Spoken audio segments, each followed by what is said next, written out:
सम्राट पृथ्वीराज चौहान, राजकीय महाविद्यालय भीम, जिला राजसमंद से बीएससी द्वितीय वर्ष के लिए पेपर फर्स्ट वर्टिब्रेट्स प्राणी शास्त्र की यूनिट सेकंड में मछलियों के प्रवास का अध्ययन आपके सामने प्रस्तुत कर रहा हूँ। मैं प्रेम सिंह चौहान से आचार्य से रंगलाल कोठारी, राजकीय महाविद्यालय राजसमंद। फिश माइग्रेशन एवं पथ संचरण नेविगेशन में आज हम केवल फिश माइग्रेशन वाला पॉइंट है वही पॉइंट कवर कर पाएंगे। प्रवासन या माइग्रेशन की प्रकृति एक बहुत महत्वपूर्ण पहेली है जो आज तक नहीं सुलझी है या इसको अभी तक ठीक प्रकार से नहीं समझा जा सकता है। नियमित रूप से ठीक एक ही जगह पर पुनः पहुंचने की प्रवृत्ति को ग्रह गमन या होमिंग कहा जाता है। होमिंग इसकी विशेषता होती है। माइग्रेशन कोहन ने 1970 के अनुसार लगभग 8000 स्वच्छ जलीय जातियां और 12000 समुद्री जातियां जो होती है माइग्रेशन की प्रक्रिया में भाग लेती है। इसमें से भी 120 प्रजातियां ऐसी होती है जो डायड्रोमस प्रकार का माइग्रेशन शो करती है, जो समुद्र और स्वच्छ जल के बीच में आती और जाती रहती है। नियमित जो प्रवासन है वो माइग्रेशन को प्रदर्शित करती है। इस प्रकार कुल प्रवासियों की जो 70 जातियाँ गर्म समुद्र के में पाई जाती है। फिश माइग्रेशन की जानकारी प्राचीन काल से ही रही है, परंतु ये जानकारी कुछ मछुआरों तक ही सीमित थी। आधुनिक युग में आधुनिक उपकरणों से प्रवासन के पथ को खोजना संभव हो गया है, फिर भी इसका परीक्षण पक्षी प्रवासन जितना आसान नहीं है। लगभग सभी मछलियों का झुंड जो एक समान आंतर और जैविक अवस्था मछलियों का समूह होता है, जिसे स्कूल्स या सोहेल्स कहा जाता है, में घूमती है। इनका सामान्यतः कोई नेता नहीं होता है। झुंड की तरह ये निश्चित आकृति की होती है, इसलिए इनको हाइड्रोडायनेमिकली जो है ये एडेप्टेड होती है या सूटेड होती है। द्रव गतिकी के अनुसार ये अनुकूलित होती है। अतः साधारण जो गमन होता है उसमें और प्रवासन दोनों प्रकार के करते हैं। साधारण गमन में और प्रवासन में अंतर पाया जाता है। माइग्रेशन जो होता है, माइग्रेशन की परिभाषा लैटिन शब्द से लिया गया है। माइग्रेशन का मतलब होता है घूमना या ट्रैवलिंग, जिसमें अध्ययनकर्ताओं ने भिन्न भिन्न तरीकों से इसको परिभाषित किया है। थॉमसन ने 1942 के अनुसार प्रवासन आबादी के गुरुत्व केंद्र में परिवर्तन है। कहते हैं migration is a shift in what may be called the centre of the population. Nicholas ने 1963 में प्रवासन की एक जाति की संख्या में वृद्धि के लिए अनुकूलन मानते हैं। जाति की संख्या में अनुकूलन जो होता है उसको निकोलस प्रवासन मानते हैं। इससे वातावरणीय कारकों में परिवर्तन के कारण होते हैं देखा जा सकता है। ये आवर्ती और दिशात्मक गमन के रूप में इसको परिभाषित किया जा सकता है। डिस्पर्सल जो है स्थानीय प्रवास में या फिर मौसमी प्रवास और साधारण गमन से भिन्न होता है, क्योंकि प्रवासी उस स्थान पर लौटते हैं जहाँ से वे चले थे। होमिंग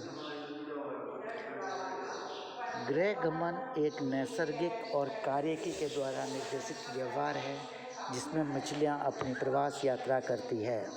इस प्रवास यात्रा के उपरांत ये अपने मूल स्थान पर वापस लौट आती है। ये नैसर्गिक व्यवहार साल्मन में स्पष्टता से देखा जा सकता है।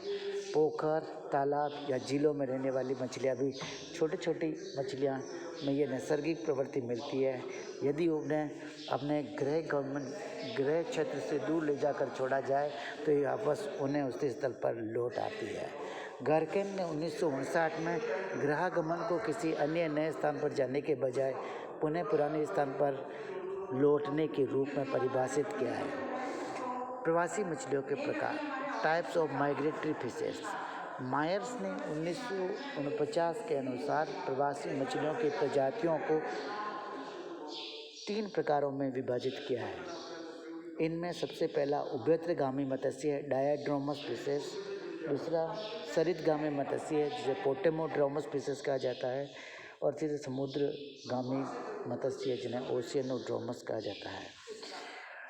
सबसे पहला उभयत्रगामी मत्स्य या डायोड्रोमस स्पीशीज वे मछलियाँ होती है जो स्वच्छ जल और समुद्र के बीच में माइग्रेशन करने का कार्य करती है।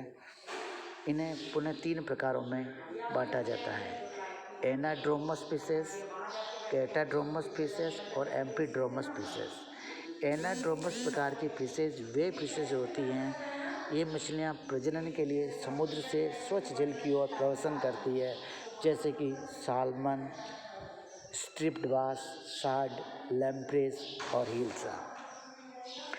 समुद्रविगामी मत्स्य या कैटाड्रोमस फिशेज वे फिशेज होती हैं जो प्रजनन के लिए स्वच्छ जल से समुद्र की ओर प्रवासन करती है, और इसका उदाहरण यूरोपियन ईल और अमेरिकन ईल है। एम्फीड्रोमस प्रकार की मछलियाँ वे मछलियाँ होती है जो समुद्री जल से स्वच्छ जल की ओर और स्वच्छ जल से समुद्री जल की ओर प्रवासन करती है, किंतु ये ऐसा प्रवासन प्रजनन के लिए नहीं करती है।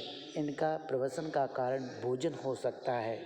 ये गमन उनके जीवन चक्र की किसी न किसी अवस्था में ही नियमित हो सकता है।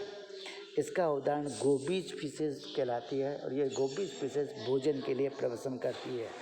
कुछ मछलियाँ समुद्र से स्वच्छ जल तक कोई विशेष गमन नहीं दर्शाती, अधिक से अधिक एस्चुरी या समुद्र या नदी के संगम तक जाती है, और ऐसी परिस्थितियों में माइग्रेशन में जो परिवर्तन होता है वो परिवर्तन बहुत अधिक सुस्पष्ट परिवर्तन नहीं होते हैं। ऐसी मछलियाँ जो समुद्र में ही नदी के मुहानों तक प्रवासन करती है, इन मछलियों को सेमी माइग्रेटरी फिशेज कहा जाता है, और सेमी माइग्रेटरी फिशेज में रोएचेस और वाइट फिशेज आती है। सरितगामी मत्स्य या पोटेमोड्रोमस मछलियाँ वे मछलियाँ होती है जो केवल नदियों में ही रहती है और नदियों में ही प्रवासन करती है।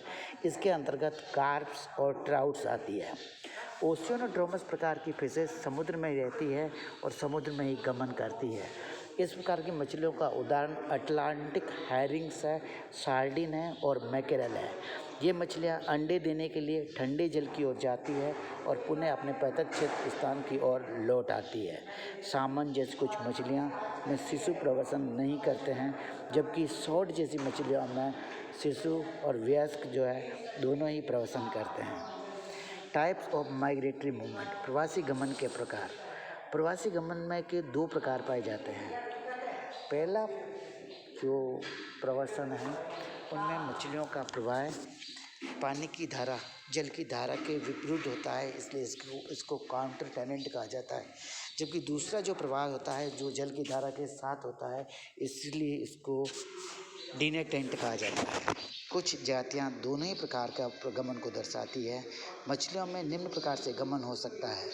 सबसे पहला प्रवाह या ड्रिफ्ट। ड्रिफ्ट की प्रक्रिया में मछलियां प्रवाह के साथ साथ निष्क्रिय रूप से बहती है, और इस प्रकार का गमन लार्वाओं में अति सामान्य है। वयस्क अवस्था में इसका बहुत कम उपयोग करते हैं। दूसरा रैंडम लोकोमोटरी मूवमेंट या यादृच्छिक गमन कहलाता है। इसमें मछलियाँ यहाँ से वहाँ, जहाँ तहाँ इधर उधर भटकाव की भांति गमन करती है। इस प्रकार भटकाव की भांति गमन करने के कारण इनका झुंड बन सकता है, और ख़ास तौर पर ये ताप और प्रकाश आदि वातावरणीय कारकों में होता है। तीसरा गमन जो है होता है विन्यास गमन या ओरिएंटेड लोकोमोशन। ओरिएंटेड लोकोमोशन किसी भी स्टिमुलस के प्रति होता है, और उसकी ओर से स्टिमुलस की ओर में या स्टिमुलस से दूर जब गमन होता है तो इस प्रकार को विन्यस्त प्रवासन कहा जाता है। मछलियों की गति। मछलियों के प्रवासन में गति एक महत्वपूर्ण कारक है। प्रवासन के दौरान विभिन्न मछलियाँ जिस गति से गमन करती है उसमें अनेक कार्य के और वातावरणीय कारकों पर निर्भर करता है। अधिकतम गति वह गति होती है जिस पर मछलियाँ तैरती है, और मछलियों के तैरने की जो गति होती है उसकी लंबाई के 10 गुना, और उसको टाइम में से डिवाइड कर दें तो उनकी स्पीड निकल जाती है। शरीर की लंबाई गुणा 10 प्रति क्षण, शरीर की लंबाई मल्टीप्लाई बाई 10 अपॉन क्षण जो होती है इसकी स्पीड होती है। हालांकि ये गति 1 मिनट में ज़्यादा नहीं रहती है, क्योंकि उन्हें ताकत बटोरने के लिए वापस गति कम करनी होती है, किंतु इसके बाद वे पुनः अधिकतम गति पुनः प्राप्त कर सकती है। मैक्सिमम सूटेबल स्पीड जो होती है वह गति होती है मछली की लंबाई को 3 से मल्टीप्लाई करके टाइम से डिवाइड कर देते हैं, तो शरीर की लंबाई का 3 गुना सेकंड प्रति शरीर जो होता है वो इसकी सूटेबल मैक्सिमम स्पीड होती है। उदाहरण के लिए यहाँ एक हेरिंग की अधिकतम लंबाई 25 सेंटीमीटर दे रखी है, तो 25 multiplied by 3 is equal to 75 हो गया, तो 75 सेंटीमीटर प्रति सेकंड के हिसाब से ये गमन करेगी। एक कॉड फिशेस जिसकी लंबाई 80 सेंटीमीटर है, उसकी स्पीड होगी 80 multiply by 3 is equal to 240 centimetre प्रति सेकंड की होगी। दर्शनीय प्रवर्सन दर्शाने वाली सालमन, कॉड, ईल जैसी मछलियाँ किसी एक क्षेत्र में तो प्रजनन करती है और दूसरे क्षेत्र में भोजन ग्रहण करती है, इसलिए एक क्षेत्र से दूसरे क्षेत्र पर या तो ये पोषण के लिए या फिर प्रजनन के लिए प्रवसन करती है। और इनके प्रजनन और पोषण क्षेत्र के बीच में दूरी जो होती है वो 700 मील से अधिक की दूरी है सालमन, कॉड और ईल्स की। कॉजेज ऑफ माइग्रेशन, प्रवसन के कारण। कुछ वैज्ञानिक स्वच्छ जलीय जातियों के प्रवसन का कारण मूलतः अपर्याप्त भोजन की उपलब्धि को मानते हैं, किंतु समुद्री जातियों में ये अत्यधिक अनुकूल परिस्थितियों में और खुले समुद्र की तुलना में नदियों में परिवर्तित होते अंडों के लिए बेहतर सुरक्षा के कारण होता है। हिप्पे के अनुसार मछलियाँ 3 प्राथमिक कारणों से प्रवसन करती है। इनमें से पहला जो कारण है वो कहलाता है गैमेटिक माइग्रेशन, स्पानिंग या ब्रीडिंग माइग्रेशन। दूसरा आहारी प्रवसन या एलिमेंटल माइग्रेशन या फीडिंग माइग्रेशन। तीसरा जलवायु प्रवसन या क्लाइमेटिक माइग्रेशन या विंटरिंग माइग्रेशन भी इसको कहते हैं। बाद में मेयर ने 1963 में एक और माइग्रेशन का प्रकार जोड़ा। इस एक और माइग्रेशन के प्रकार का नाम है प्रासरण नियंत्रण, osmo regulatory and protective migration for the water and mineral balances. ये सभी प्रवसन के अलग अलग सुस्पष्ट क्षेत्र हो सकते हैं। कोई भी 2 प्रकार का प्रवसन एक समय में किसी भी सीमित क्षेत्र में हो सकते हैं। उदाहरण के लिए व्हाइट फिश पोषण स्थल से अंडे देने के स्थल के बीच में प्रवसन करती है, किंतु शीतकालीन प्रवसन इनमें नहीं होता है। जबकि गर्जन फिशेस जो होती है वो पोषण व प्रजनन एक ही क्षेत्र में होता है, उसमें केवल शीतकालीन प्रवसन होता है। 4 प्रकार के प्रवसन को एक ही चक्र तो जोड़ते हैं और प्रत्येक जाति की जैविक स्थिति के आधार पर अनेक बार इनको दोहराए जा सकते हैं। आज के वीडियो में बस इतना ही। इसका शेष रहा भाग हम अगले वीडियो में इसका अध्ययन करेंगे। आज का असाइनमेंट आपके लिए है, प्रवासी मछलियों के प्रकारों का वर्णन लिखिए। दूसरा क्वेश्चन है प्रवास के कारणों के नाम लिखिए। धन्यवाद for watching this video. Have a good day.